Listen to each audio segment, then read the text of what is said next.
Were they involved at all in the film? Were they on set at any point? Yeah. The real Sapphires? Yeah. We met them prior to filming when we were in rehearsals, and they came on set a couple of times. Okay. Well, one day in particular, and then one of the aunties came on and worked with us for the Indigenous language component of it. Yeah.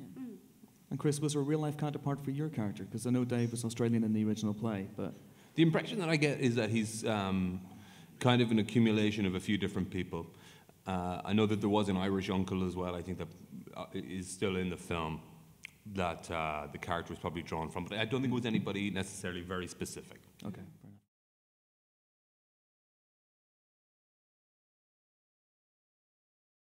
enough. Well, there's a few different little factors.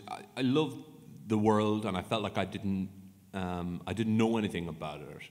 And we're very privileged in the acting business where we get to learn about things through work and not having to span through our old Encyclopedia Britannica, which I still do, for sure, but that's more of a toilet occupation now. But so I wanted to educate myself in that a little bit, and I felt like I loved the music so much and was listening to it just coincidentally a lot at the time. And it felt like, for me, something very different. And yeah, so a combination of those, really. So what was the experience like of filming in Vietnam and filming on these great locations? I did kind of feel when we were being driven through in one of the American Army trucks that I just wanted to stand up and go, "We're back!" But I stifled that urge. Vietnam too. And then Jessica, filming in Vietnam, how was that? It was pretty chaotic. I mean, there were most times that we had days off and we kind of went shopping, but hardly. But yeah, just beautiful. It was just really beautiful culturally. Everyone was just really lovely, and we respected that, which is, yeah. Yeah, it was great. There were moments, I mean, we had a night or two to get over the jet lag, and the time difference meant that when we were working till 5 in the morning sometimes, it was 9 a.m. in Australia. So we're on these clocks going, no, I'm just getting up now, but actually I'm just finishing and going to bed. And then, then there's moments where, okay, what's lunch today? Oh, somebody go and grab a barbecue pork roll and some fur from the, so we're sitting in the curb eating fur soup, and it was just hot and sticky, and, makeup buses shrunk. Half the size, and there's 4 of us in one. Even Chris is sitting in there just so we can get some aircon or something. But so much fun, and such a world away from where we'd been, the luxury of hotels and all that sort of stuff. Yeah, it was great. And Deb, how was it for you? Oh, it was the first time I went to Vietnam, and I remember that scene that we were doing on the riverbank, and there was this mad weather coming in. It was a cyclone that came in.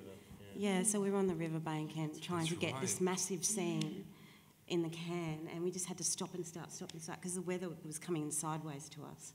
So it's just one of those moments where it was great, everyone was patient, we just waited until the heavens sort of closed up for us a little bit, and then we got on with the job. But those sort of moments were really exciting to and hard, but exciting to work with.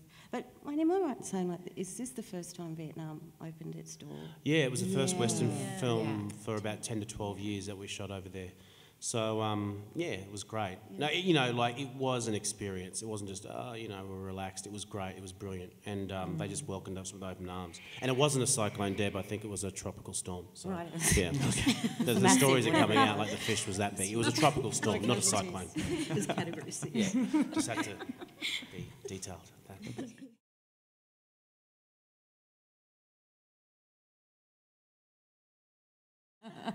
It was hard and it was fun. We had a great choreographer on board, Stephen Page, who's the artistic director of Bangara Dance Theatre back home. And so pretty much locked away in a rehearsal room, sweating every day, going through the songs, until we got to the point where we were comfortable and we could take that in front of the camera. So it was so much fun. Great fun. And Chris, how much authentic piano playing is in this movie? A little bit. Because I only came on board like 3 weeks before the film started. I didn't really have time to learn how to play the piano. So I learned how to play 2 or 3 songs. You're pretty good. It is okay, It's kind of, it's playing piano by numbers, though, really. I know that it sounds right, but I have no idea why.